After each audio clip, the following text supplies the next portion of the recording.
right, Jeff, here's another thing that I just can't get past. I see how they handled this situation with Brandin Cooks, where they realized it wasn't going to work in the long term. So a year before he was up, before the draft, they worked the market. They called around. They found a team. They, worked a good deal and got good value back for a player who wasn't going to be here long term. And I just can't compare that to how they handled Garoppolo, which was just the opposite. They fielded no offers at this time last year. They did not gauge his market before the draft or after the draft. They just called the day before the trade deadline to San Francisco, do you want him? And I just compare the way the two things were handled, and I can't help but just go back to the Garoppolo thing and wonder what they were doing.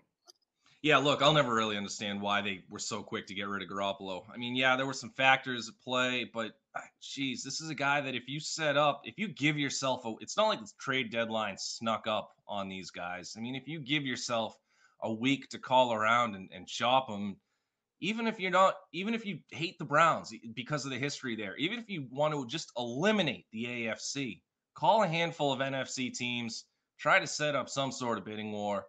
And yeah, I mean, no, they never got enough value for Garoppolo, similar to Jamie Collins a year ago. And you're right.